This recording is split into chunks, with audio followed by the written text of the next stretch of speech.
We welcome you to another live edition of the Sports Box, brought to you by our sponsor, Showcase Sports in Hamilton.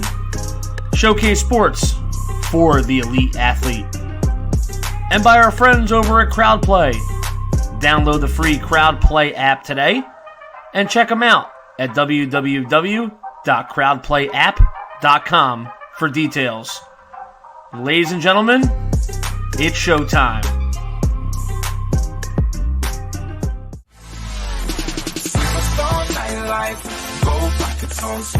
It's all about the cash flow. So come on and get this money, man. Getting paper and we always do it major on the slow. You know it. We are back, baby! As always, it is your boy Drew Trammell. I am rocking the game-winning dry t-shirt. I got my co-host with me, Alex Krogan from last season. You guys must have watched all of our clips. We are now home to the Sports Box. We've been wanting to come here a long time. Things have been working out. It worked in our favor. And I'm obviously not alone with Alex. We got two more co-hosts with us. We've been teasing about it. We got a lot to say. Let me introduce them real quick. As you guys see on my right side, that is Ryan Viegel. He is our new co-host for Game Winning Drive. Ryan, welcome to the team, man. We are happy to have you aboard for this season. Thank you to have me, gentlemen. Looking forward to talking some football and arguing with Alex a whole lot. He's like the main evil. Like he's like the main villain of our squad. Everybody loses too. It's funny. Yeah. And then obviously in the bottom, we got rocking the Washington. I'll say it, Washington football team. Don't worry. I gotta introduce my boy Brant Meeks. You guys might have known him he's been one of our special guests on the show the last couple of seasons. Brant, welcome to the team, man. We're so happy to have you aboard. How you doing, brother? I'm doing great. Thanks for having me. I'm excited to be here. And similar to how the Browns end their season, I'm ready to hand Alex an L tonight. So here we go.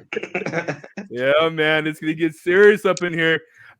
Guys, first and foremost, we'd like to thank our new crew, our new home, Sports Box, Brian Attard, Brian Hess, Mike Velarde, Tony Quigley, all the other cast men on this freaking squad, dude. It's just stacked everywhere from top to bottom.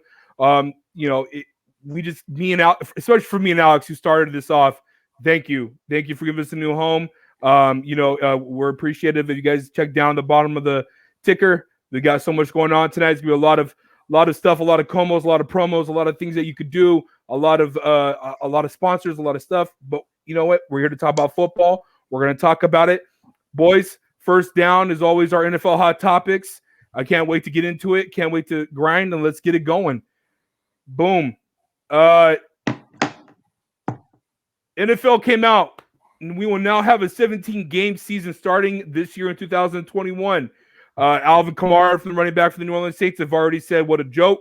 He's already against it. Go figure. A Saints player is already butthurt.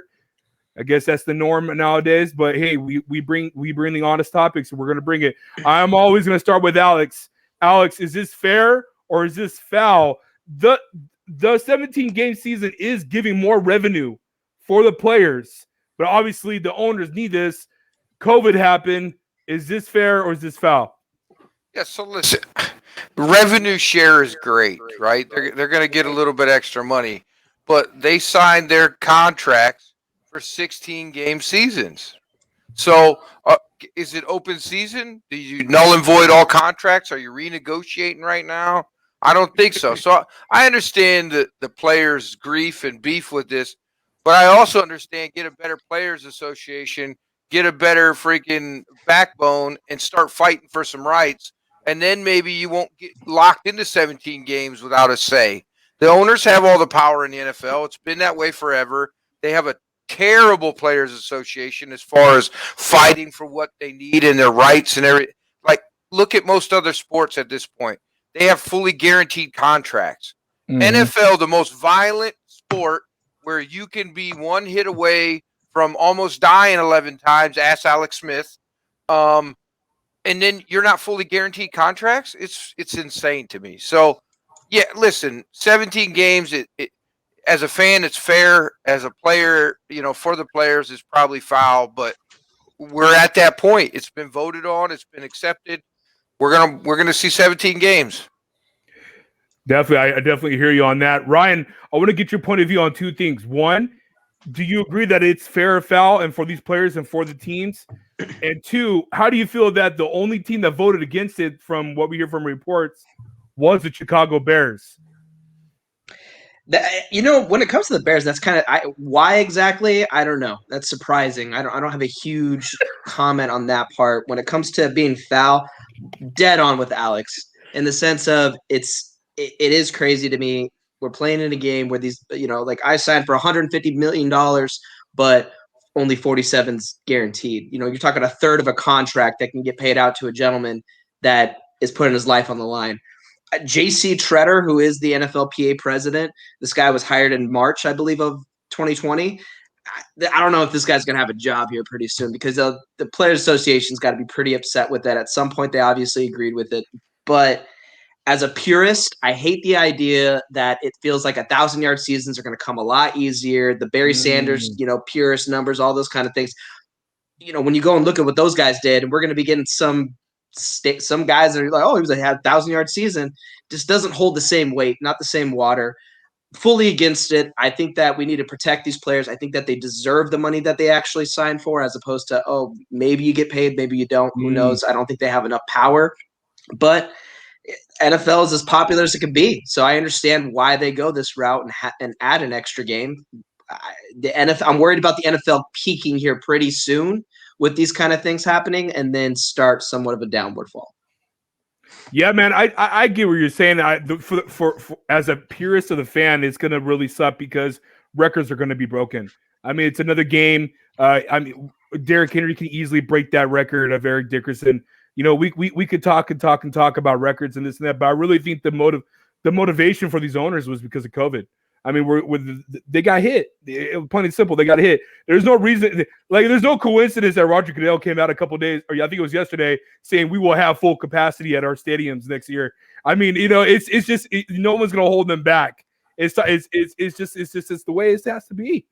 Brant, Chuck here has something important to say. This is really interesting to me. 3 preseason games, so still the same amount of games. It's just more money for owners. The salary cap will soar over $200 million next year when fans return. I want to hear your response on that. And I also want to hear, is it fair or foul?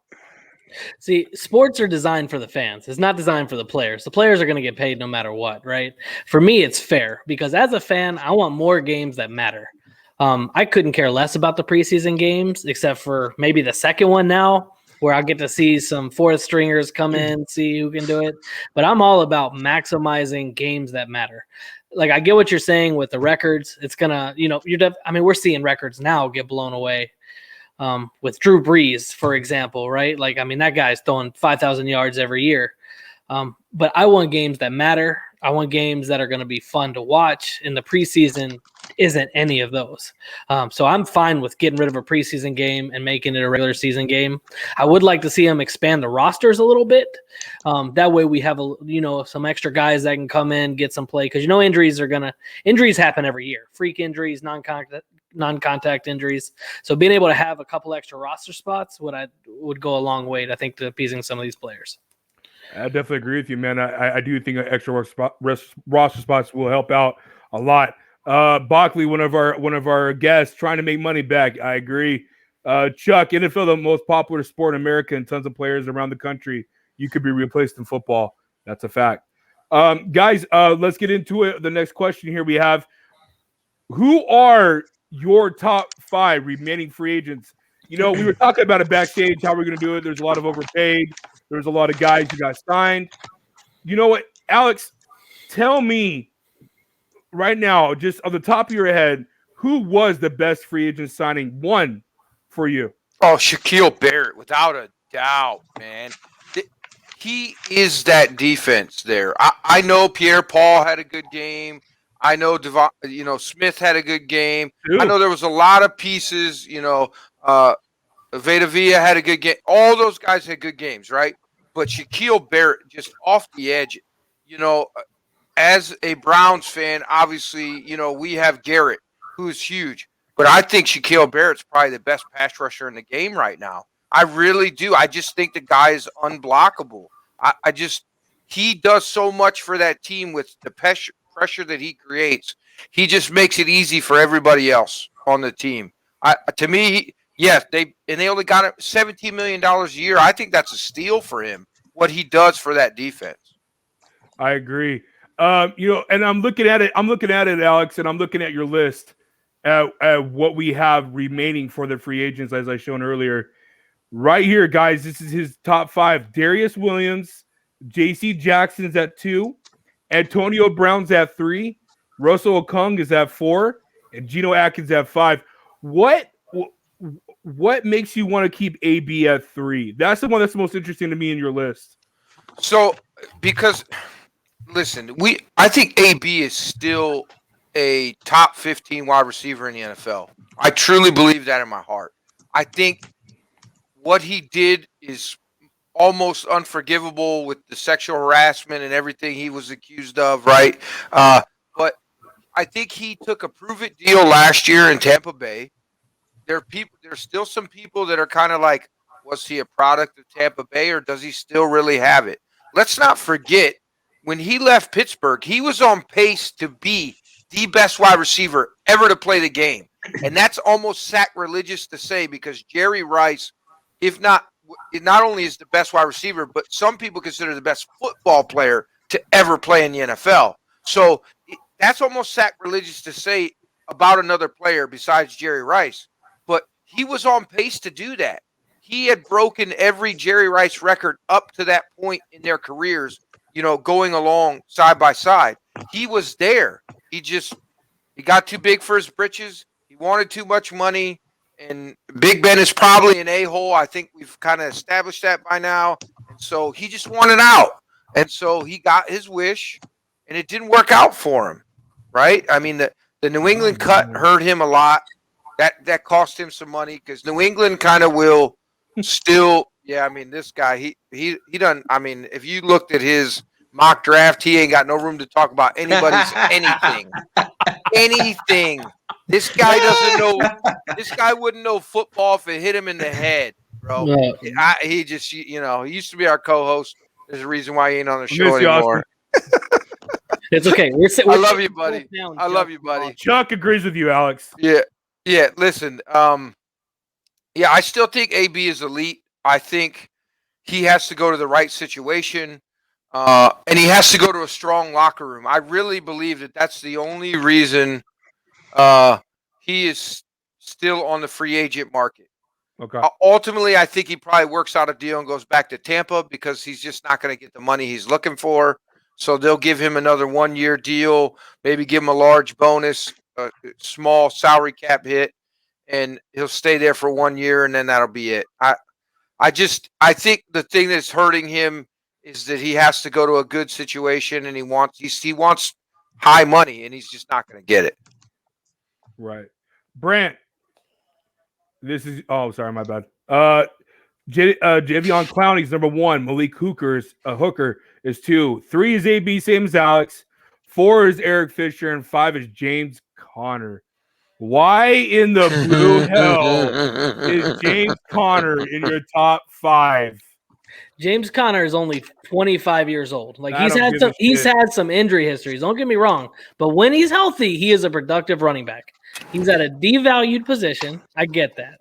But if you're looking for a guy who could come in and pound the ball for you, if he's not the main guy, at least being a steady, backup to someone, similar to how Fournette did down in Tampa Bay. I mean, I think he'd be a great 1-2 punch with somebody.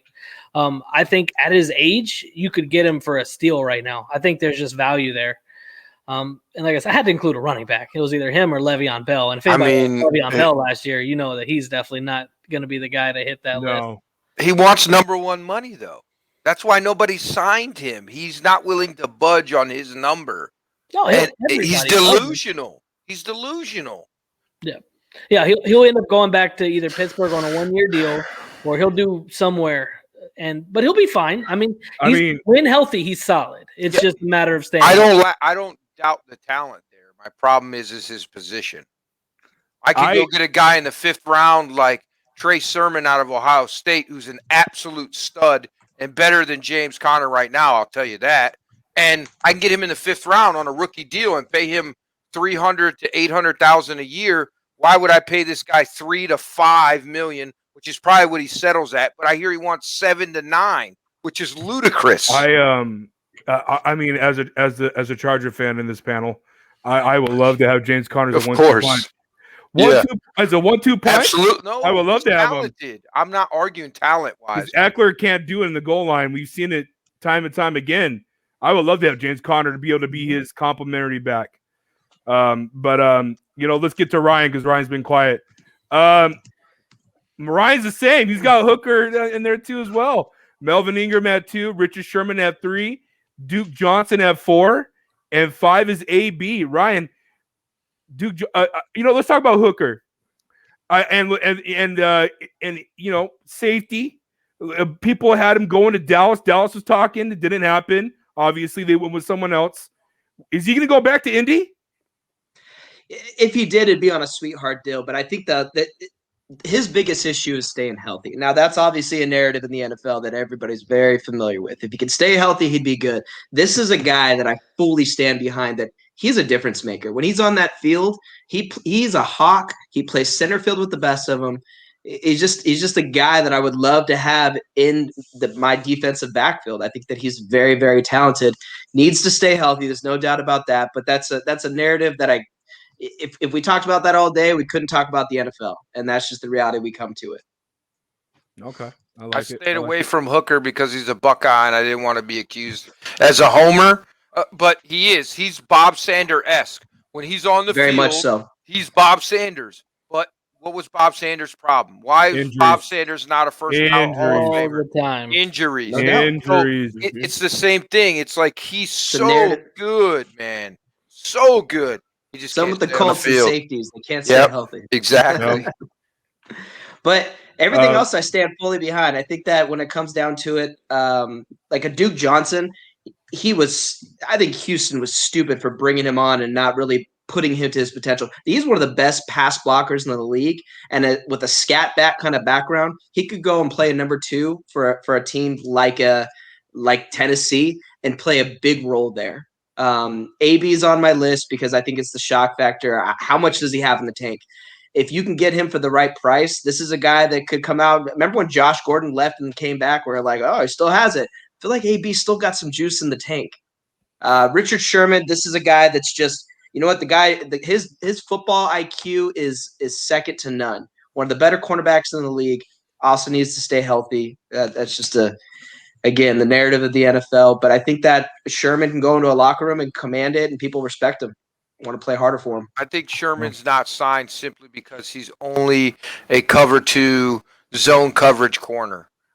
He's probably the best. He's probably the best as a zone corner in the NFL. He's top 5. I would argue with anybody. You look at his numbers. It's just the problem is he's waiting for the right money. He's waiting for the right situation, I think, in my opinion.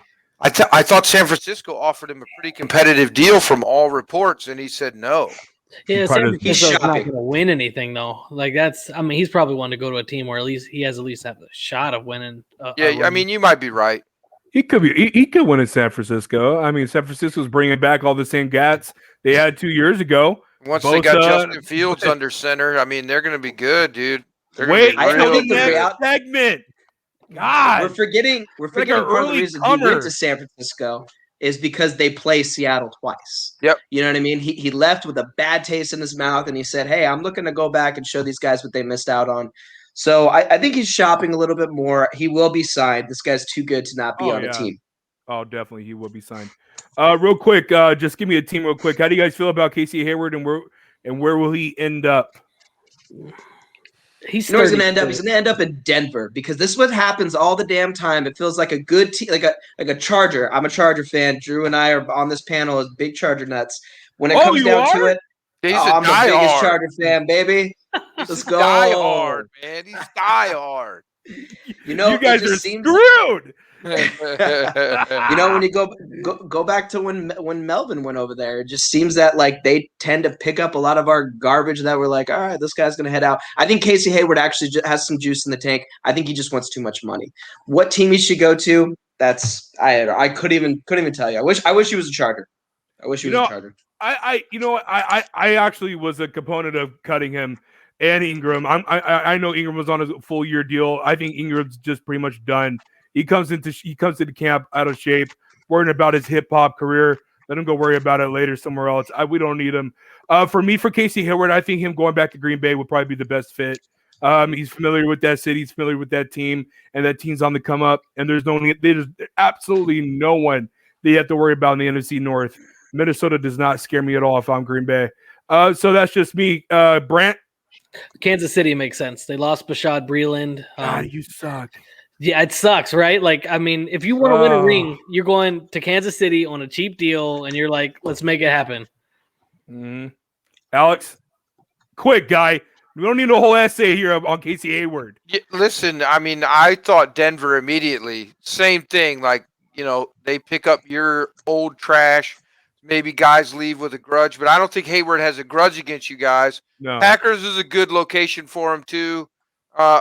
Kansas City, how did that work out last year, winning a ring? I don't know. Yeah, listen, maybe he'll go to Tampa Bay if he wants to win a ring. I don't know. Yeah, all of those seem like good locations. I really don't know where he ends up, to be honest with you. I don't have a good look. He's 36 years old. He wants too much money. He might have a little bit of juice left in the tank, but not much. He's probably on a quarter instead of even a half. I just, wherever he goes, I don't think he makes that big of an impact unless they're missing that one piece. He's that only piece, then maybe. But Casey Hayward or Richard Sherman? Oh, Richard Sherman. Richard Sherman all day. Richard Sherman. I think Richard Sherman's got 2 to 3 years left in this league in a zone coverage scheme and a good defense. Casey Hayward, rating-wise, has just been burnt. He's just not the guy he was 3 years ago. So I can't. Neither Sherman though. Yeah, but with Sherman is the IQ. I love the IQ. I love the veteran leadership that he'll bring to a locker room. I mean, he'd be a great fit in my opinion, for the Chargers. But that's the time of the day. I still think he's going to end up in Seattle and finish his career there. I would be a bigger fan of Richard Sherman if he switched to free safety, sort of like that Malik Hooker role. I would be okay with that. Sort of like how Malcolm Jenkins. For that, though. He doesn't have the legs for it. See, that's why you put him deep center field and just let him patrol. And see, to me, I thought Patrick Peterson was going to do that for Minnesota, but they came out saying he's going to be a corner. So it is what it is. Yeah, Patrick Peterson, if he switched to safety, he could be arguably top Charles 5 Woodson in the test. league. Yeah, he could be Charles Woodson all over. I agree with you. I thought the same thing. I really thought they were going to move him to safety. I'm not going to talk about Cordell Patterson. Okay. I mean, Cordell who? Who? Who? I love John, but guy that's supposed to be a wide receiver that plays running back? Who?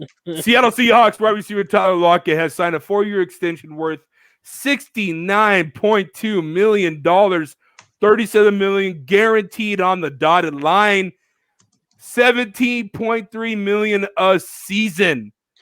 Good or bad signing? I'm going to start with Brant. I like the signing. Wide receiver is definitely not the issue, but at least they're not letting it become one. I like Lockett on one side, DK on the other, David Moore in the slot. I like it. I think they definitely need to improve that offensive line, though, because Russell Wilson can't be running around like he's running around. So as long – it depends. I haven't seen how it, levels out yearly cap hit. But, yeah, no, I don't mind the signing at all. Ryan. I love it and I hate it. I think this is a lot of money to pay year number 2 on the team. The guy's not the number 1. Let's not forget he's back-to-back 1,000-yard seasons, 100-catch season even last year. He's a hell of a player, but this is simply to keep Mr. Wilson happy. This was here you go. We took care of one of your boys. Let's not go back on Twitter. You and CR getting all upset and shit. That's solely what the signing feels like. I can see the smoke coming through my co-host screen there in the bottom right with the bald head. It's before he goes and he goes insane. Let me just say this real quick. This was a signing to keep Russell Wilson happy. Plain and simple. That's one of his boys. And DK is gonna get the DK contract if he has another year like he did last year, this year. I'm telling you right now. So with that being said, does this fix the issue that Russell Wilson has been talking about all offseason? No, it does not. They did trade for Gabe Jackson for the Raiders. They just gave him an extension. So, okay, that's good. That's great. But Russell's still going to be running for his life like no other. So is that going to fix the issue? No, I don't think it will. I still think in my heart of hearts, I still think something might go down on draft day. I still think that there might be some inkling going on there with Russell Wilson being traded. Maybe not. I know Brand's shaking his head, but listen, man, it could happen. We've seen things like this happen before where, the teams waited till the free agency period was done. Let's wait till draft day and see what we can come up with, because I still think the whole scandal going on with Deshaun Watson might help another team to want to get that motivation to go and talk to Seattle Panthers, and then maybe we'll see something happen. But until then, we'll see what happens. I like the signing, Brian. And I'm with you. $17.3 million for a guy who is the number 2 that is really inconsistent. If we saw the end of the last half season, could not get open for the life of him, could not be consistent every game in, game out with DK Metcalf on the same side as him. So I'm a yes or no with you as well. Alex, go ahead. This is absolutely terrible. 100% terrible. They were already about to pay this guy $13.8 million this year, just under 14. Then they decided, oh no, I'd rather pay him an extra $4 million, not sign an offensive lineman that's worth the shit in the offseason. How are you making Russell Wilson happy? You're not protecting him. You're paying a guy who's 28 years old, coming to the end of his prime time money, number 1 receiver money, and you're not going to get the production out of him. I guarantee you the dude does not have 100 catches and over 1,000 yards this year. He just doesn't. They're on the downtrend. It's absolutely insanity to me. We went into free agency with all these issues, all these teams in cap problem, right? And then all of a sudden it's like people are playing with monopoly money, and all these big signings have been done and reworked, and these phantom years they're adding on to the end of contract, which I don't know how that's not a breach of anything as far as their agreement with the end. I think it's bananas. I think you will see something next year in the deal that they make with the players union. There can be no empty years. There can be no dead years on the end of contracts anymore, because you're finding a way to skirt around the salary cap. It's like having a soft cap. That's really what they're doing. The Saints are the masters at this right now. For sure, yeah. That ridiculous deal that they gave to gave a tight end / running back / wide receiver who plays quarterback 7 phantom years. You can't remember his name. You don't even know his name. Don't disrespect Taysom like that, okay? Taysom Hill. I can remember it. I just won't call him by his name because he doesn't deserve it. Listen. Listen, I don't like this deal. I understand. Hey, we didn't protect you, but here's this shiny Corvette. Here you go. Right? Yep. We left your front door unlocked so you can get robbed, but we put a brand new Mercedes in your driveway. Okay, great. Or even better, we refurbished your Mercedes. We didn't even give you a brand new one. We just charged you more payments on it, right? We just gave him more money. It's stupid. It's absolutely ludicrous. I don't understand. It's bananas to me. Okay. Ryan, who won the 2021 NFL offseason so far, in your opinion? It wasn't even a team. It was a player. His name's Daniel Jones. This guy literally, they're just throwing players at him. I love the sweet, smooth. Oh, you're being serious. Kenny G said, 100%. I like it. I think Kenny Galladay is one of those players that can go up and get any ball out there in the NFL. Here we go. Kyle Rudolph's a hell of a blocker. The guy can release, can catch balls. They got John Ross that they sent his way. I love it. I think that they're like, hey, they're going to give this guy the opportunity, and they're going to let him go with it. Ryan, absolutely. This is all a right? Is this April Fool's? It's not. It's tomorrow's April Fool's. Ryan's all for smoking that Cali Kush over there. But My Kyle God. Rudolph, Buddy. you know Irv Smith Jr. is gonna be taking over that top spot. We'll see. They're gonna run 2 tight end sets there. If you are the Giants, you look at this right now and you're like, oh my God, we just got all these players. No, man, this guy's making moves, man. Let's go to a team like the Jacksonville Jaguars, who have cap money through the wazoo. They didn't do shit. Because nobody wants to play there. Exactly. So Urban Meyer's their new head coach. The guy's gonna have a freaking migraine 3 games in the season. And he's gonna quit. No. But it comes down to who won. The New York Giants won. No doubt about it. And No. Oh my God. Jesus. Austin agrees with Ryan. Of course he does. Austin also thinks Washington needs to take a defensive end. Literally just lost. Austin agrees with you, Ryan. You're done, Okay, dude. all right. Thank you, You need a Brian. mute button. Our one of our bosses, Brian Attard, honestly have to love what the Chargers have done.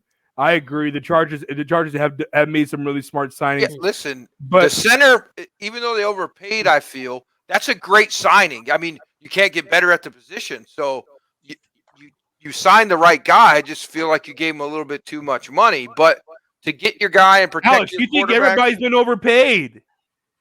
I mean, You think everybody's been overpaid? Dude? I don't think You're everybody's just been mad that overpaid. Cleveland didn't do anything. Are you kidding me? Ooh. We just signed the best safety in the offseason. Okay. Probably the Did he if not overpay the him? best- if not the best corner. Did they second overpay best him? No, they didn't overpay him. Oh, okay. Go figure. 'Cause He's the making Browns- $11 million a year to The be the number Browns. 1 safety in the league. Browns. Okay, and That's the a Steelers, steal, the Steelers making 12.5, guy. right? So what does it matter? You overpaid $1 him. million more. He's stupid, dude. I should have got you a bigger shirt. We All right, talked so- about in the beginning, overpayment is a perspective thing. When you have a Sure. team like the Chargers who have it, teams that have rookie quarterbacks need to take advantage of this right now. Because Yeah, these you rookie got to quarterbacks are overpay coming out everybody and they're so you killing make it. sure you get the guys. I get it. I understand. Well, and Gotta also, protect your guys. and also you got to get credit where credit is due with Tom Telesco getting Austin Eckler and Keenan Allen and Joey Bosa locked down on those contracts. Oh yeah, They don't have to worry listen. about anything for a while. But hold on, before I get to Brent, before I get to you, I'm gonna go pick. And for me, obviously, this is the most easiest thing in the world. The 2021 NFL offseason winner so far is the Tampa Bay Buccaneers. I hate you so fucking much. Jesus. They I hate you re-signed so fucking much. They You did that on re-signed purpose 'cause you knew I was picking them. everybody. I put it on Twitter. They re-signed everybody to get Shaquille Barrett, like you said earlier, on a deal, a hometown discount. Really think about it, because even he himself admitted it was a hometown discount. Yeah. Levante David, Rob Gronkowski, Dominican Sue. Leonard Fournette, Fournette. yeah, the Dominican Sue. Most likely 95%. I think we all agree that Antonio Brown will end up being a Tampa Bay Buccaneer next year. And all this is because of the GOAT taking another extension and using those advanced years and dropping that cap over $20 million, I believe. Yep. That's what happens, baby, when you have a wife that makes over $300 million. You don't have to worry about jack crap. I'm trying to watch out for my cussing. So with that being said, Tampa Bay Buccaneers, I'm already marking them down, Alex, Ryan, and Brant as my Super Bowl winners for 2021. I don't even wait for the draft. The draft doesn't matter to me. Tampa Bay Buccaneers, bare injury, obviously, Alex. We talked about that. Yeah, barring injury. Barring injury. Yep. Tampa Bay, it's their road to success. I legit think they have a chance to three-peat. If they keep this easily. team together, they could be the first team in NFL history to three-peat. I was giving Mike a hard time last night when I was on. Like, why would you not? Who cares if you win 3 in a row? Who cares if you suck for the next 20 years? Oh, In hell your yeah. lifetime, you've seen 4 Lombardi trophies hoisted, right? Yes. Like, who cares? I would As a do Browns anything. fan, we can win one. If we won this year, they could suck. Literally go 0-16 for the next 6 years. You wouldn't hear a peep out of me. I'd be like, remember that Lombardi, mother effers? How you doing? How you doing? I'm pretty sure me and Ryan would love to be in Washington's shoes to be able to even have one in our franchise. But With that being said, Brant, who won? We got 3. So. Whatever. I don't care about Washington. I don't care about Washington. For me, obviously Tampa Bay. But since you already stole my thunder with that one, I'm going to go and say the Jets. I think the Jets had a really good offseason. And it started with the coach. Where like Robert Saleh is great. I like him as a coach. I also had the Patriots. Like I know they overpaid for some players, but I like what they did. They like the 2 tight end set. So bringing in Jonnu Smith and Hunter Henry, like who I liked a lot. And then of course I have the Redskins. They didn't do too much, but they filled little holes that they had. They lost Ronald Darby. They paid someone $3 million more than Darby got, who's a much better cornerback. They also brought in Ryan Fitzpatrick, who's a better thrower of the football than Alex Smith is. We're definitely not going to get no dink and dunks. But I would say the Jets would be my number 2 winner behind Tampa Bay. I like how he's going to come in. He's going to set the tone. I think there's a chance Darnold's going to leave and they're going to pick their own quarterback. I think it's going to be Zach Wilson. But I think the Jets have Zach Fitz. Okay. All right. Jets. Alex, who won? Cleveland. Who's winning? Oh, God. No, of course. Listen, Jesus it's Christ. Tampa Bay. Pick another team besides your team. It's Tampa Bay. Pick another team besides your team. I love what Cleveland did. Ryan and I did not pick the Chargers. So you cannot pick the Okay, Browns. but I don't care. Pick someone else. Pick someone else. Pick someone else. The Colts. Thank you. Fine. Talk about the Colts. The Colts. I mean, Lewis agrees with you. Yeah, the Colts. There you go. No reason why, just because you wanted me to pick a different team. The Colts. All right, go ahead. Talk about the Browns. Listen, man. They brought in the best safety in the NFL according to Pro Football Focus. The guy's been an absolute monster for the last 3 years. They brought in, if not the best corner that was available in free agency, the second best corner in free agency in Troy Hill, also from the Rams. So he has familiarity with Johnson. So that's going to work out great. He's going to play nickel, which he's probably a number 2, but he's going to play nickel for us, which is awesome. I love it. And then McKinley, who I absolutely loved coming out of college. He went to a terrible organization. They couldn't create a pass rush, and now he's playing on the other side of Garrett. So you're not telling me that he's not going to get one-on-one? He's not going to get chances to beat one-on-one protection? I think he's going to do awesome. Then you throw in Malik Jackson, who I still think, even though he's 31, has a little bit left in the tank. We needed a defensive tackle, a run stuffer, a guy in the middle to clog up the middle, and we brought him in on a 1-year deal and paid him next to nothing. I mean, these are all great signings. Like I'm very happy. So we paid a little bit for Johnson. I'm okay with that. It's fine to pay the number 1 player at his position, if he's ranked that way, number 1 money. I'm okay with that. But we paid him a little bit less. He's making less than Adams. I mean, we won. Of course, you'll take Derwin James. Prone ass. Yeah. Injury prone ass over John Injury Johnson. prone. My name is Austin. I like the Eagles. Okay. Oh, God. I know how to continue from there. I do want to say the Colts, though. I do think the Colts had the best offseason trade. Getting Carson Wentz to that value was absolutely amazing to me. I'm in a group chat with Lewis, myself, my brother, and Clifton, and my cousin Ariel.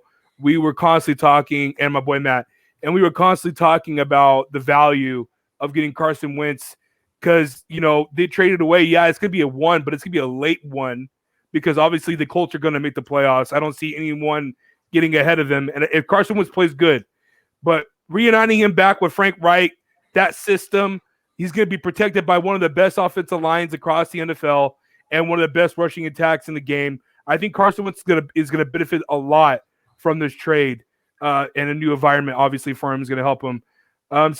Colts is up there for me for winning the offseason, that's for sure. Let's get into it, guys. Second down, top 5 free agent signings. I know Alex put Shaquille Barrett. Ryan, give me your best signing, and give me one of those, and give me one of the worst signings that you saw? Joe Tooney to the Chiefs. For me, it's a no-brainer. The guy can literally play any position. You got to protect your investment in Patrick Mahomes. Probably one of the best guards in the league, and the guy can play tackle. It's no doubt about it. Worst, I do not understand the Andy Dalton $10 million. I'll never get it. It's crazy to me. It's like, what are you doing? Alex and I were talking about this a couple weeks ago. This is a team where this head coach literally needs to, like, you got to prove something. You got to go out there and do something. Otherwise, you're going to lose your job. And he got Andy Dalton. I'll never understand it. To each their own. I got nothing else to say after that. To be fair, they did try to go get Russell Wilson. I mean, to be fair, we got to give him Ryan Pace some credit for at least trying. But I mean, and then you go with Andy Dalton. I know you could have gone with Ryan Fitzpatrick. I would have been. I mean, from Chicago, I would have been happy with Ryan Fitzpatrick. That would have been a great signing. Brant, give me your best and give me your worst. Well, I mean, he took my number one each. With Tooney and Dalton, so I'm gonna have to go down my list a little bit. I really like Juju going back to Pittsburgh on that cheap contract. Hometown discount, sure, but I mean, he's what that team needs, opposite of Deontay Johnson and James Washington, because he's going to draw a lot. Now, if Deontay Johnson could just stop dropping everything that hits his hands, that'd be solid.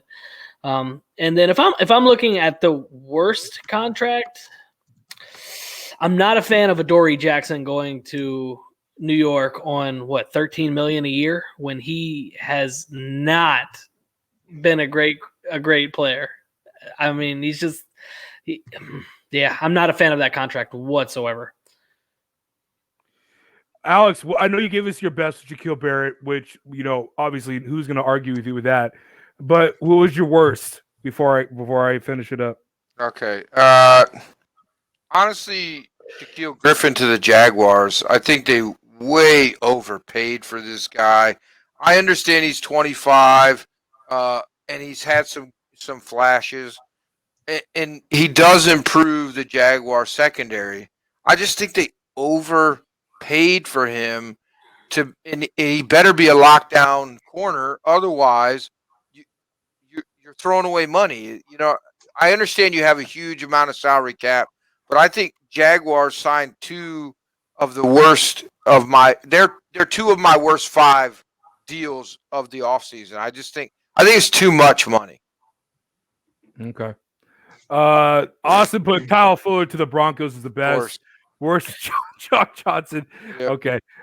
John said they signed Dalton to have him as a scapegoat for the coach. I guess. I think his time is up no matter what. In the head coach for the Bears. What's his name, guys? Later, Nagy. Nagy. There it is.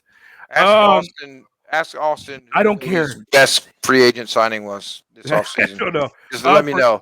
Was it the trainer, the athletic trainer, cup support holder? Who was it, man?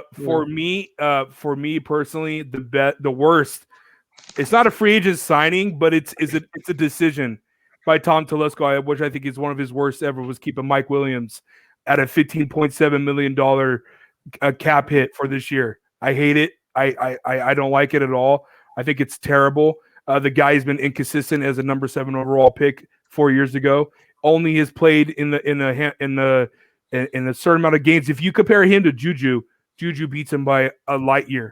It's just it's disgusting how bad Mike Williams is inconsistent wise, not be able to play full games, all games, and only over 1,000 yards once, and only hit double-digit touchdowns once. And that was not in the same year, just to throw that out there. I hate it. Don't like it. The best signing for me, I'm going to go back. I'm just going to be a homer. I got to go with it. I was excited when I saw it. We talked about it backstage. Corey Linsley from the center from the Green Bay. I think it's great value. I'm glad we overpaid for a center because when Pouncey's gone, we really had inconsistencies at the line. So I think this guy is going to be a great fit, has great chemistry with Beluga. And it's a huge need, and it's going to help Herbert. It's going to help Herbert and recognizing blitz coverages and where gaps are going to be hit. like Ryan and I know Ryan and I we're going to talk about the next segment for our mock draft. All we need is two more, a left tackle and a guard, and hopefully the Chargers will address that in the draft. But I think that's the best signing in my eyes because you guys already took Brent took Juju. So hey, let me throw out a real sneaky good signing that we didn't talk about. I think Emmanuel Sanders to Buffalo is a big signing because he's coming off a bad year in New Orleans, right? He didn't perform to expectations, but we know the talent's there, right? Josh Allen has taken a huge step forward with adding a true number one. Cole Beasley had a really good year last year. John Brown is just not really a good number two. Huh? I was talking to the comment. You're good. Oh, okay. Yeah, I think Emmanuel Sanders, this is a proven deal. 1 year for $6 million for a wide receiver of his talent. I think that's a great deal. I think AJ Green going to Arizona is a great deal. You don't see me rooting or raving about it. I think AJ Green's washed. Who gives a shit about Emmanuel Sanders? Who cares? Okay. It's going to be him, Stephon Diggs, and Josh Allen running the ball everywhere. I will take the contracts of Curtis Samuel and Corey Davis to Washington and the Jets over Kenny Galladay going to the Giants. Of Any course. day. Oh, yeah. Any day. Any day. Listen, Yes, sir. You bring up a good point, Brent. We had a conversation in this group text about Kenny Galladay. What's his value? Is he a 1 or a 2? How in the hell does anybody think that guy's a number 1 receiver? There's no way. His stats are not there to show you that he's a number 1 receiver. He's too inconsistent with his injuries. He's a number 2. He got lucky and blessed to be paid the way he's got paid. $18 million a year? That's what he's looking for, $18 million a year? Ryan, do not tell me that Kenny G is worth $18 million a year. It's such an eyesore that he's coming off an injury. Do we not remember what he did last year or 2 years ago? Yeah. 1,200 yards, double-digit touchdowns. This guy is a baller, dude. When he's healthy. Keep him healthy for more than one season. To be fair, he's last year he played not this past year. The year before 16, 13, the year before that.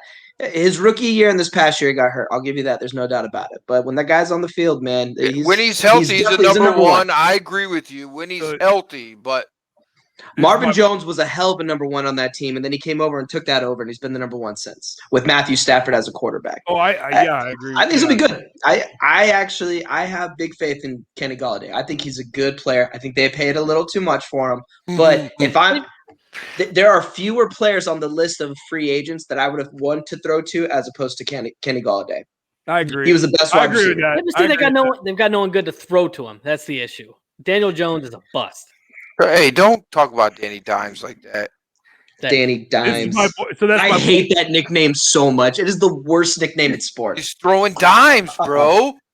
No, he's worth a dime is what it is. Get out of here. That's my boy Lewis right there within the group text. He thinks he's the number 1. So, well, what about T.Y.? Yeah, T.Y. Hilton, man.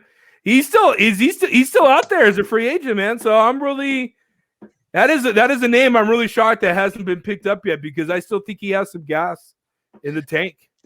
I don't know. It took him like 10 games to find out how to get open. And the year before that, he was trash. That's right. I forgot the Colts. He re-signed with the Colts. I forgot. He belongs to the Colts, man. I think he'll be good in Indy still. So I think he'll be all right with the emergence of Michael Pittman Jr., who's going to be really sneaky, I think, good this year. All right, guys, let's get into it. Third down.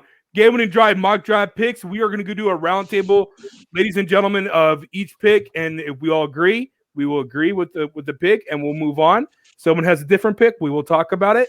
So let's get into it. Obviously, the first pick of the draft is the Jacksonville Jaguars. And I think me and my co-host all agree Trevor Lawrence is the ultimate and the most. You didn't go Zach Wilson? Pick. I'm not going Zach Wilson. I don't think Urban Meyer came back for a BYU quarterback. So Trevor Lawrence, we all agree with that? Yeah. Yeah, I mean, there's no argument there. Okay, cool. Easiest decision since Andrew Luck. Let me ask you real quick, Brent, because Brent, you're my college guy. I go to you college. I think Alex is too biased with his Ohio State. But with that being said, do you think Trevor Lawrence will fit in Urban Meyer, and do you think Urban Meyer will fit in the NFL? Real quick. I think Trevor Lawrence can fit with anybody. He is athletic. He's got a strong arm. He plays in big games. He is a good quarterback. Best quarterback since Andrew Luck. Easily my number one coming out this year. I have no issues with him going to Jacksonville. They've got some young, good guys down there. I think he's going to go down there. I think they win at least 8 games this year. Okay. And about Urban Meyer? 8 games with no offensive line and no Here we go. help added in the offseason? Didn't you? Hey, it's Okay. That division is a wreck right now. Okay, division is a wreck. Outside of Tennessee, who can run the ball well, I think they are easily the second best team in that division. The Giants are taking away every single excuse from Danny so they can see if he's worth keeping. Yep, I agree. Okay, second. Did you really just say besides the Titans, they're the second best team in that division? Yeah. You think the Colts? Don't get me wrong. I like the Colts roster, but if you think Carson Wentz is going to go in there and he's going to do really well right away, listen, I think you need to reevaluate how Carson Wentz plays. YMCA wide receivers, fat guys like me sitting on a fucking couch to the playoffs. Yes. Oh, God, no. No. Are you kidding me? Nope. Holy Carson smokes. Wentz struggled more with a free pocket than he did with rushers. Carson Wentz is about to earn that money that he is getting paid. Mark my words. They win that division. They win at least 11 games. Philly is a terrible run organization, my but they ate a Lord. bunch of money to get rid of him. Yeah, because they're terrible. Because Howie's an absolute moron. Just watch. Biggest dead cap hit in the history of the NFL. That ain't smart. You're an idiot. Hey, not you, but Howie. I'm not calling you an idiot. Hey, Let's get that clear. I don't think you're an idiot. I think you're very intelligent, except for this take, Brant. That is terrible. Now, with Trevor Lawrence, they've got, man, I'm telling you. Listen, they have some just watch. Good. They got a sneaky good running back who's young. Tell him, Daniel. They got sharp. Daniel. They got some good players there, but they're not winning 8 games, man. I think the Colts are winning minimum of 11 games this year. Mark my words. Trevor Lawrence is a better quarterback coming in than Carson Wentz is. I'm going to take that this year. I think Trevor Lawrence is better. I think he's going to be able to do better in that offense. Wait, you think Trevor Lawrence is going to have a better 2021 than Carson Wentz? I do. Is that what you're saying? Okay. I think so. Okay. Listen, I talent-wise, I would probably agree that Trevor Lawrence is top 15 talent in the NFL walking in the door. I'm not going to argue that there. But there's a steep learning curve even when you're playing at Clemson because they don't play anybody at Clemson until they get to the bowl games. That was evident. So you get what I mean? Like, he kind of struggled against Ohio State this year. I'm just saying he should have been better. He should have been better this year. But how many times did he beat Alabama? Once. Okay, we're not getting into this conversation about college. We're moving on to the second pick. That's great. You guys want to talk about that? Talk about that amongst yourselves. All right. Lord. Second pick, New York Jets. My God, this is why I did 1 through 10. New York Jets. Ryan, just tell me the player. Zach Wilson, no doubt about it. Brant, tell me the player. Zach Wilson. Alex. Even though he doesn't deserve it, Zach Wilson. Deserve it. Did you watch his tape at B? I did. Watch one BYU game this year? Yeah. I did it because they played our Sisters of Mary, my kissing cousins, and Fruit of the Looms. No, he doesn't deserve it. He didn't play anybody. They're drafting him. They're drafting him on hopes and dreams. Okay, hold on. Wait, Alex, hold on. It's Zach Wilson. I mean, he's going to be drafted there. So there's no argument. I agree with Daniel. This is what I'm on the fence with. It should be Sewell. Sewell, whatever his name is. Yeah. Ryan, I want you to answer this question because this is a good question. Where does Darnold go? Is Darnold going to stay? Is Darnold going to stay and be the quarterback and be that bridge for Wilson, or is Wilson going to start right away? No, he's not starting right away. They're gonna sit down with Darnold and be like, "Hey, this is your opportunity to showcase yourself. Go out there and Matt Flynn it, and then hopefully you get a big contract somewhere else." Because the reality is we're gonna play you this year because our rookie needs some time to adapt to get better. The proof is in the pudding with a lot of that. Go back to like the Phillip Rivers days. Those guys, when they get the opportunity to learn the system, the game slows down for them and they come out better. I actually think Sam Darnold's a good quarterback. I think that he had a Agreed. terrible head coach. He's gone through some terrible offensive coordinators. I think he can go somewhere and kind of pull a Ryan Tannehill. I'm rooting for him. I've always been a Darnold guy from the beginning. I like that, DB. Vikings. I like that. Yeah, I definitely agree with you, Ryan. I do think that Sam Darnold. You should like that, Brant. I don't hate it. I do think Sam Darnold has a lot of talent, but you never had to be able to use that talent around him because of the bad coaching, because the inept front office signing Le'Veon Bell to $35 million guaranteed, and not worrying about receivers, the offensive line, to protect his ass. So we'll see what happens. But I definitely agree with you, Ryan, on that. But I do think new resume. Robert Slade's gonna want his guy. New GM, they want their guy. I think it's going to be Zach Wilson. Brant going to say that Jets will be the second best. You know what? Since we're going, I'm gonna say this. I will guarantee you they will be the fourth best team in that division. I like that. I like that.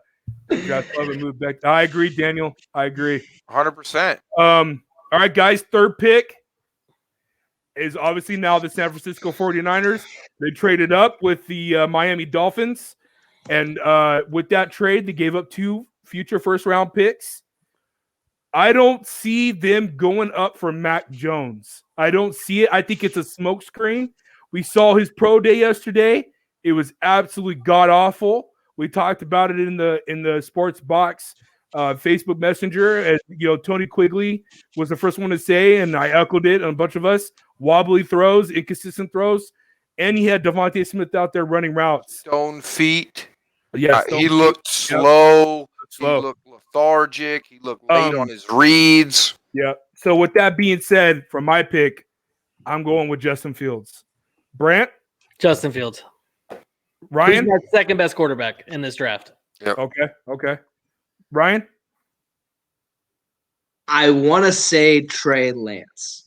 Okay. But I'm going to go Justin Fields. I think Justin Fields has the talent, but I think Trey in a Kyle Shanahan offense could be really deadly. And I think part of the reason why they might move up for this kind of thing is because Shanahan knows that this is a quarterback that's not going to be playing right away. There's no doubt about it. He runs one of the most difficult offenses in the NFL, and it takes a long time to establish. When they got Jimmy G, he didn't even start the season. They gave him time to really mold in to be ready, and he started like after game 6 or something like that. So I'm gonna say Justin Fields, but I there's a Trey Lance feeling for me. I wouldn't be surprised in a couple weeks if we find out Trey Lance goes third overall. I see Lance is so hard to evaluate though. Playing in North Dakota State, he only played 1 year. He didn't throw any interceptions, which is good. But then he had his game, like the one sort of play-in game that they did, the showcase, and he struggled in it a little bit. He is the biggest boomer bust. I think he could be really good or he could be really bad. Yeah, I go also based off, because I don't want to go too much into college, but Ohio State's never produced a good quarterback. That's just the reality. Sorry, 100% agree. No, I named off all the bad ones, 15 of them last night on the reality is when it comes down to it, Ohio State plays some of the most difficult teams at NCAA, and these are quarterbacks that do well in college, and then they get to the pros, and the reality is they fall off. They're not any good. So I don't know. I think they're looking at the pedigree of a Trey Lance. He is very hard. It's tough to say this is a guy that's going to be ready in the NFL. But then I'm also looking at Justin Fields. He was originally a Georgia guy, so there's.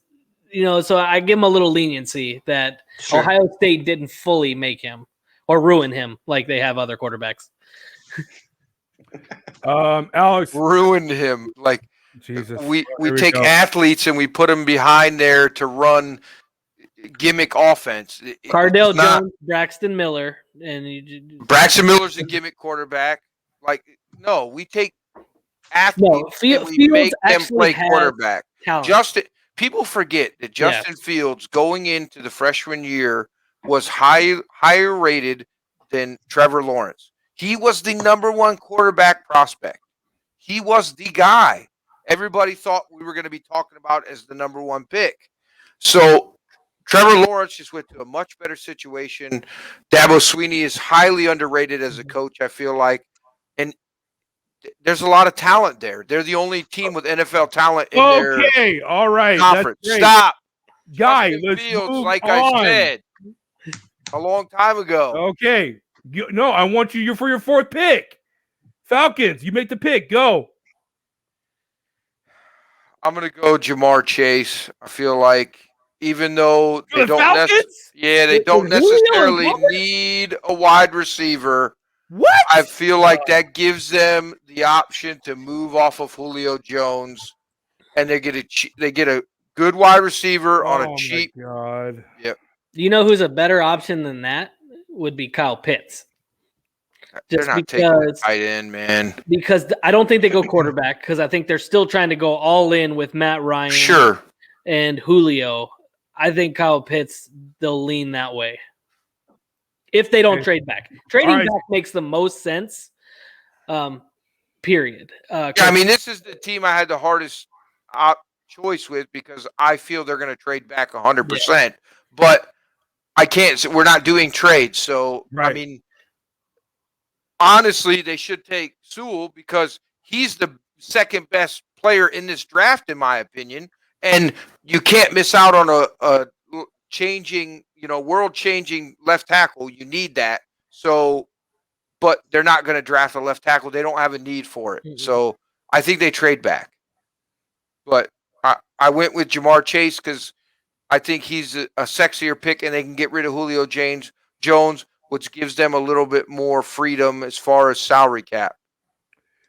So for you, Alex, you picked Jamar Chase. Brant picks Trey Lance, right, Brant? Kyle Pitts. Or Kyle Pitts. Okay. Well, wow. This is going to left field.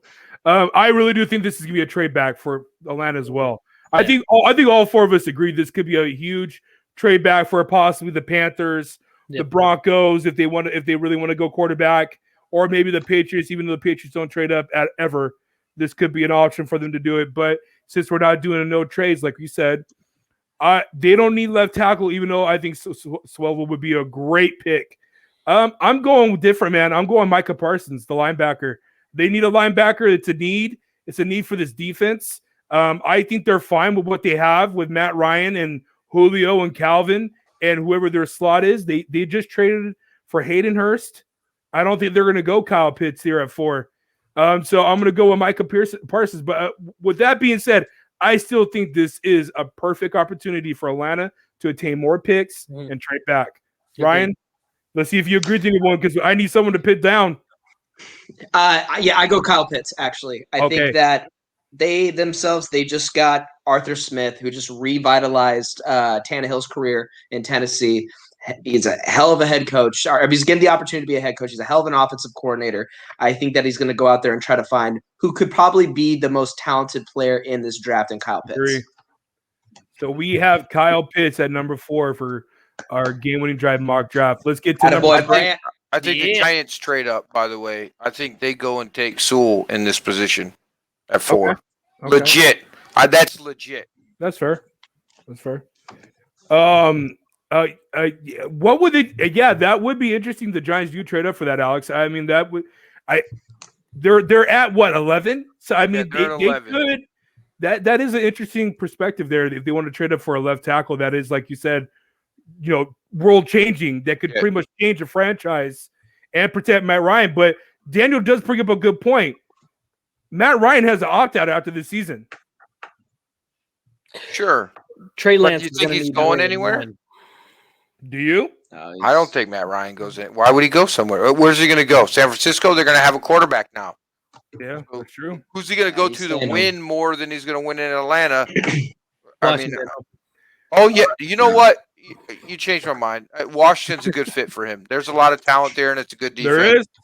Yeah, I mean, maybe he does opt out. Maybe they do go Trey Lance there. Maybe they stay at 4 and they shock everybody and take a project quarterback. It would surprise me immensely if they stayed and took Trey Lance, though, or Mac Jones, any other quarterback. I agree. Cincinnati Bengals are picking at number 5. Who is breathing hard? Okay. Cincinnati Bengals are picking at number 5. Who's your pick? At number 5 for the Bengals, I have Burrow reuniting with his LSU friend Jamar Chase. Yeah. For me, I don't get it. I don't get receiver here. They already have 2 in T. Higgins and Tyler Boyd.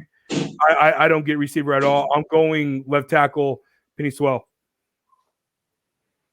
Brian?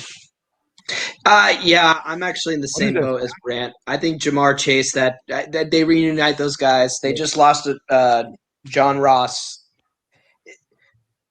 Jamar Chase, 100%. Alex? I want to go Penny Sewell just to make it a deadlock. It would make sense. I I initially thought Jamar Chase in this position, but I had him gone at 4 to Atlanta, so I couldn't pick him at this spot. So, Lewis, that's addition by subtraction. So your pick would be Penny Swell. If he's available, yeah, 100%. So we're deadlocked. He'll be available. We're deadlocked at 2-2. I mean, Falcons might shock you and take Sewell. All right. Well, this isn't supposed to happen. I'll go Jamar Chase to make it easy. Let's just say Jamar Chase, and then we'll move on to the next pick. Let's not get stuck. That's fine. Jamar Chase. Already. Man, I cannot spell. Okay, so with that being said, the 2 R's. Thanks, buddy. Appreciate it, bud. Jamar Chase. Still can't spell it. There's a comma there, and there's an A between the R's. I can't spell it right now. All right. I can't spell it right now. What makes you think that the Bengals are going to go receiver? I just think losing AJ Green, who's a true number 1 for them, or was their true number 1, they're going to want to replace their number 1 with a true number 1. But having Sewell there makes a lot of sense if he's available. If somebody doesn't trade up and take Sewell, which I think really is legitimately probably what happens, then if he's available, I think Sewell is the pick there because you got to protect Burrow. I mean, he showed you how good he. 1 M, 2 R's. Oh my Lord! Joke. Oh my Jammer Lord, Chase. Austin! Let's go, Jammer. Austin, All right. Calm down here. Here we go. Yeah, this is an easy one. This is no brainer. I think I should be. It's a guy staying in Florida. There's no doubt about it. Ryan, Dolphins pick. I think Devontae Smith. I think that they need to start packing up and getting this guy to throw. Who's he throwing the ball to? Kyle Pitts. Pitts is the guy who said is the best player in the draft, most likely. We already picked Kyle Pitts. No, we didn't. He hasn't gone. He went 4th. Yeah, he went number 4. We need a big board. Shit, that's right. He went to the Falcons. My bad. All right. This is a team that just needs more weapons, and I think Devontae Smith falls here. I think they're going to reunite Tua and Devontae together. Alex? After what Devontae Smith said about him? Alex? I'm going to go Jalen Waddle, the other Alabama wide receiver. I like him better than Devontae Smith. I mean, if we're going to go weapon here. Hell. We need a big board because Penny Sewell here. Come on, he needs protection. You gotta go the best offensive tackle. Yeah, I'm with Brant here, dude. I'm going Penny Swell as well. I mean, I'm just looking at my board, so he's already gone on my board. I'm not paying attention to our board. Well, you gotta go off your board. We gotta go by the board that we have right here. But yeah, for me, it's Swell, dude. You got to do Swell here if that's what we're looking at. Can you say this guy's name right one friggin' time? Just once. No. Jesus. You juggaloon. Oh, man. All right, I'm changing my pick. Penny Sewell. Okay. Penny Sewell.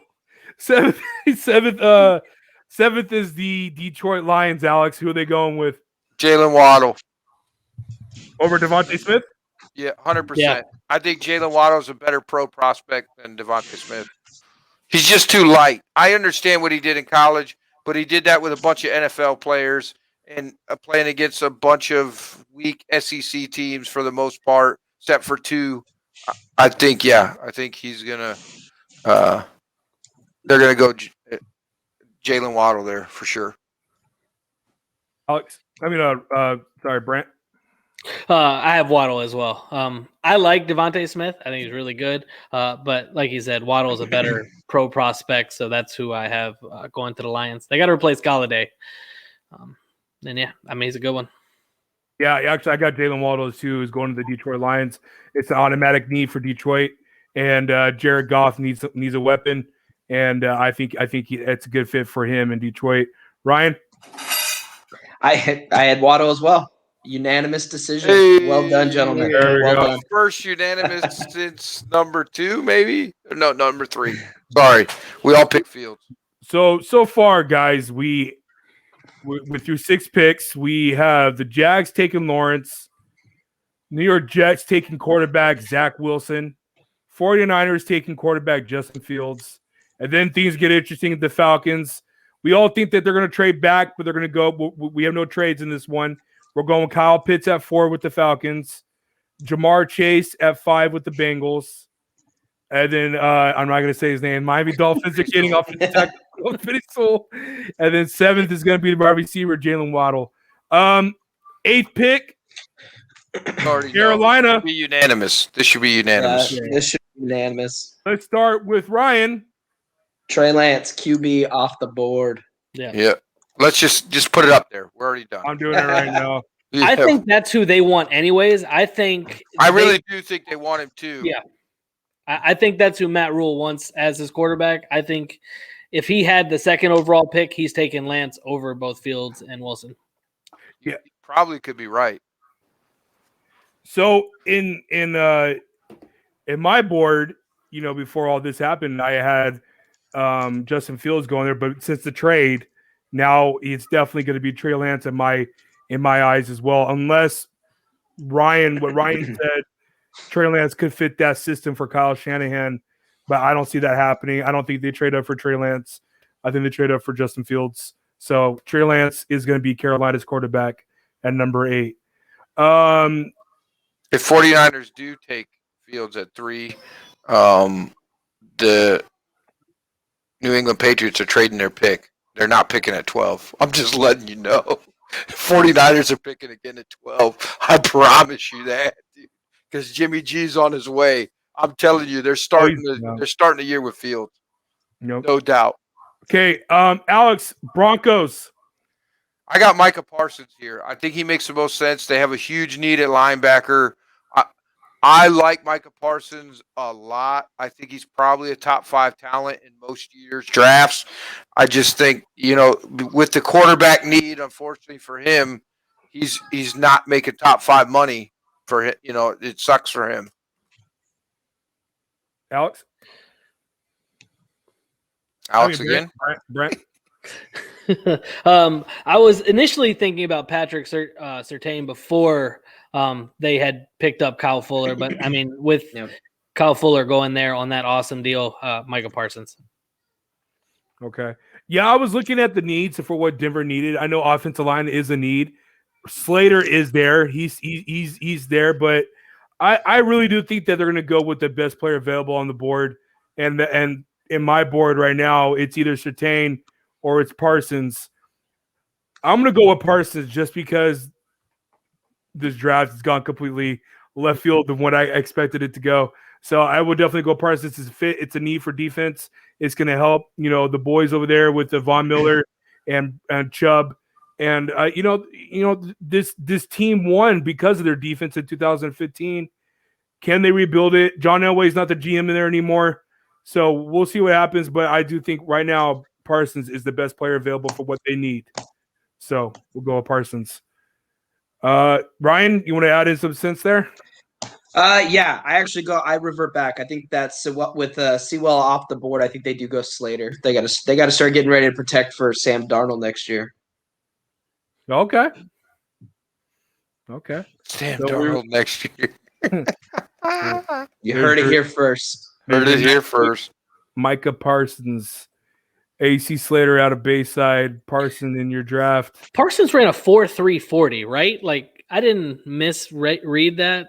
I mean that like a 4.38 dude. Yeah, it was a 4.38. Really fast, and he's a great player. Yep. Like he would be if I could have us trade up for one player, it would be Micah Parsons. And also he came out of the old linebacker U. If you remember, Penn State produced a lot of linebackers. LeVar Arrington single-handedly ended Troy Aikman's career. Yeah, I know you would know. Loving Yeah. LeVar, guaranteed. You know, all Washington football fans I know love him. Well, I'm sure Brian Attard remembers that the game that Arrington ended Aikman. Yeah, Was a gnarly hit. yeah. But yeah, no. So I Parsons. think for the 10th pick for the Dallas Cowboys, I think we're all going to agree here. Maybe not, but we'll see. For me, for my pick, it's going to be Patrick Surtain, a corner for the Cowboys. It's a need they need to have. Byron Jones left last year to Miami. It's the perfect pick for this defense. I would have liked to have Parsons go there to Dallas to complement Jalen after what Jalen's down year last year. I think Parsons could do a lot for him to help him out. But I'm going with Surtain since he's left on our board. Ryan?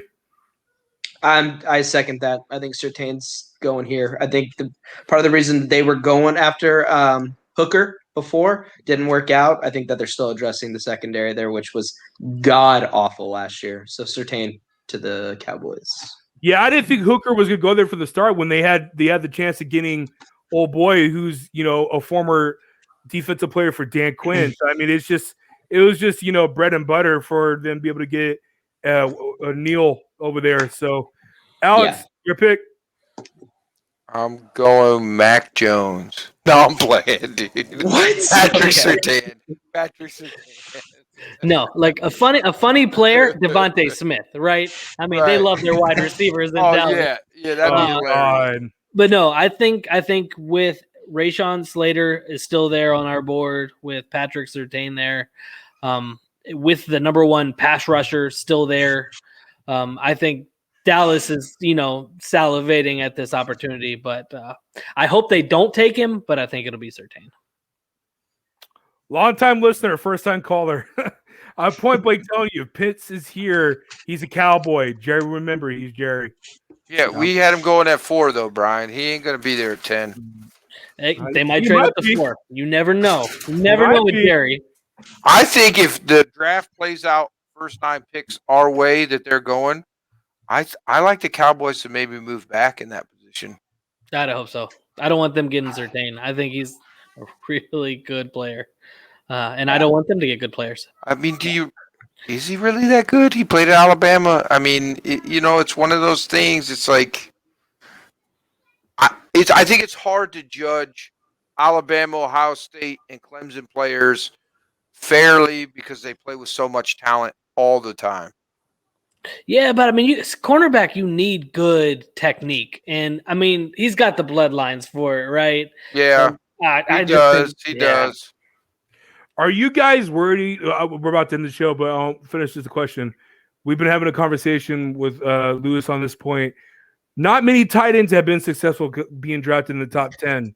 Does that worry you guys at all with Kyle Pitts? The fast 40 time, the anomaly of a long wingspan, being an amazing player in Florida. Does this bother you guys about the history of the NFL? How tight ends haven't panned out being a top 10 pick? He's more wide receiver than tight end. If we're looking at what his skill set is right now, it's more. He's Calvin more Jimmy Johnson Graham than Gronk. I mean that's definitely the truth. He's more Jimmy Graham than Gronk, right? You're not going to ask him to block a lot. I mean, it's just not the thing. See, I think his floor is Jared Cook. I think that's probably a really good floor for him. I mean, that's a good floor. It is. Cook's pretty good. He's made a lot of money in this league. But he's also underachieved a lot. Sure. Yes, he has. So I think that's floor. I think ceiling, you're probably looking at when Jimmy Graham was actually good with New Orleans. And that's probably ceiling for me. But let's be fair.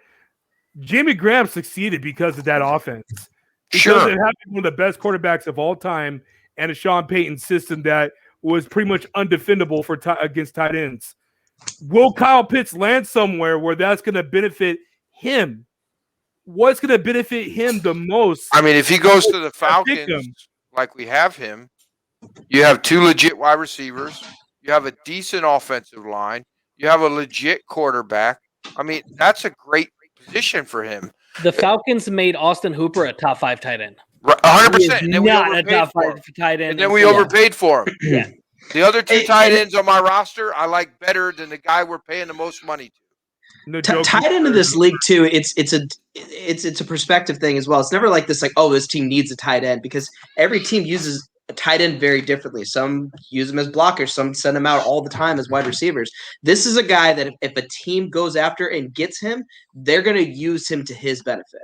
So I think wherever he goes, that team and him will be lucky in that sense, because they're going out to get a good player.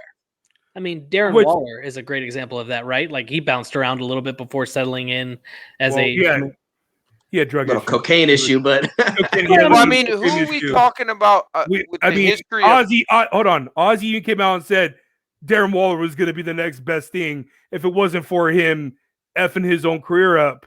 I mean, he could have shined in Baltimore if he wanted to, if he didn't have those demons. Imagine if they had him and Mark Andrews. Oh, it'd be stupid. Together. I want to say something real quick. We can't compare tight ends today to what it was 10 and 15 years ago, because we're in a different game of a passing league where Kyle Pitts benefits because you can line him at the X, Y, and Z position. You can line him as an H-back. You can line him practically anywhere, a la Travis Kelce, who benefits so much under Andy Reid's system. That's what Kyle Pitts, to me, that's his ceiling for me, in my opinion. If he could be a Travis Kelce, but in the right system. He's got to be in the right system. And I agree with you, Alex. Atlanta is a good system to be in for him. I just don't think Atlanta's going to make that decision. They're not drafting him. I mean, we picked him because we didn't have a choice, but they're not taking. Well, you think if they drop back to 8, right, and Carolina moves up to 4, there is still a shot that Pitts is there at 8. I don't think he gets past Miami. I know they have Gesicki, but I don't think he gets past Miami. No, it's either Jamar Chase or Sewell for Miami for me. Yes, and see how I'm looking at it right now. I mean, you got Eagles at 12, you got Giants at 11, who's probably over Evan Ingram, and your best shot in the top 10 for me personally is if the Cincinnati Bengals want to be idiots and go tight end. Other than that, I see teams that have needs that are higher. The Broncos are not going to get him. Noah Fant is there, so the Broncos are not going to go get him. Carolina needs a quarterback, so I don't think Carolina's going to go tight end. So there's a shot he can fall from 11 to 15. Does he make it past the Lions? Yes, because the Lions got Hawkinson. They got Hawkinson. It's not happening. Okay. So that's what I'm saying. I think he's going to fall out of the top 10, and I think it's going to be the Giants or the Eagles. Make it Giants take him instead of a tackle. Oh my Lord! It would be the most stupidest thing in the world. Because Slater's going to be there at 11. That's right.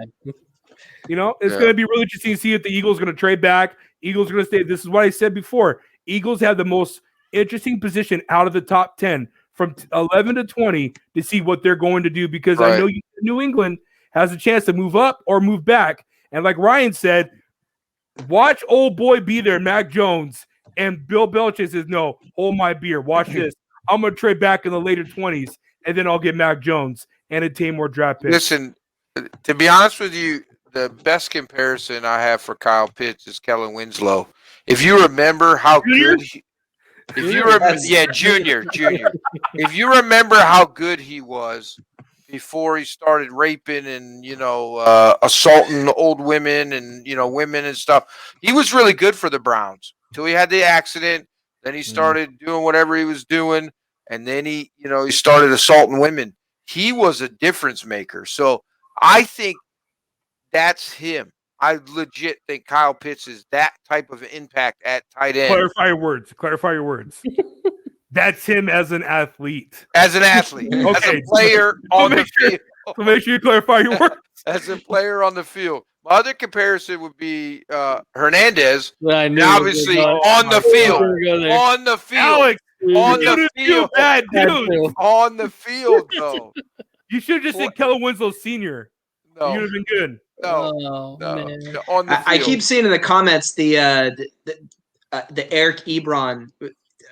With a physical standpoint, 100%, because Eric Ebron was supposed to be a beast, but Ebron was lazy. And this was a guy that didn't come out. He showed up in the offseason. Yeah. Now, if Pitts decides to do that, he'll no doubt be an Ebron. But for all intents and purposes, Ebron was not a top 10 wasn't a top 10 player. I think that Pitts has the pedigree to go out there and be really, really, really good. Okay. All right, guys, that is our show. This is our, episode 35, opening of season 2. We will be back next Wednesday. We're going to be talking about picks 11 to 22. We're also talking about what's going on in the NFL. We got a lot more to talk about. Obviously, you only have an hour and a half of a show, so we have to move on. Final thoughts, Ryan?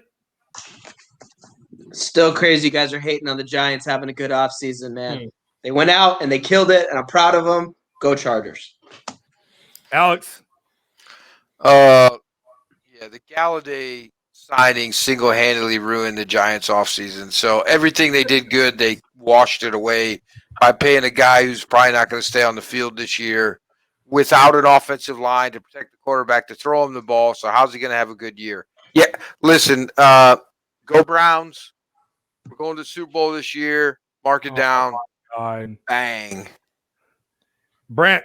I want to give a shout out to a friend of mine who's helped me get here.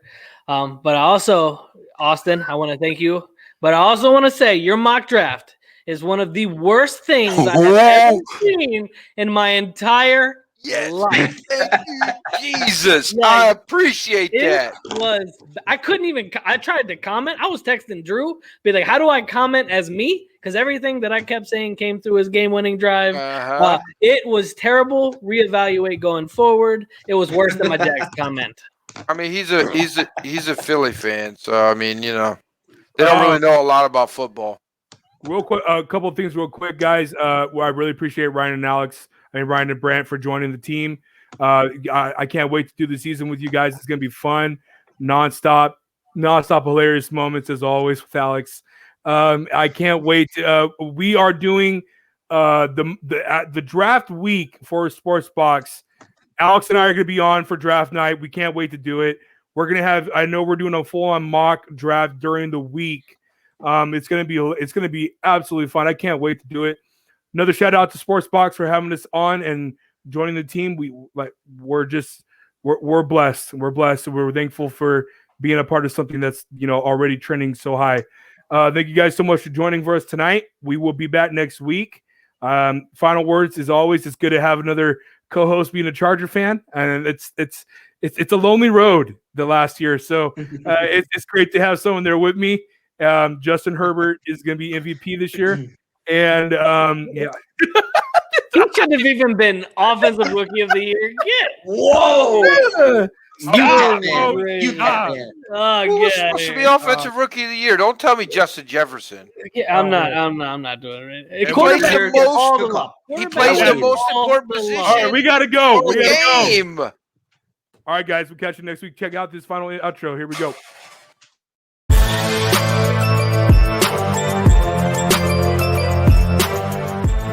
Thank you for watching this episode of Game Winning Drive on the Sports Box. Please remember to follow us on all of our social media outlets. On Facebook at Sportsbox Show, Twitter at Sportsbox Show, Instagram at The Sportsbox Show. Find us on YouTube and join Outside the Box, our Facebook sports discussion group. The Sports Box is brought to you by our sponsor, Showcase Sports in Hamilton. Showcase Sports for the elite athlete. And also our friends over at CrowdPlay. Download the free CrowdPlay app today and use promo code THEBOX at sign up for 10 free points. Thank you for joining us.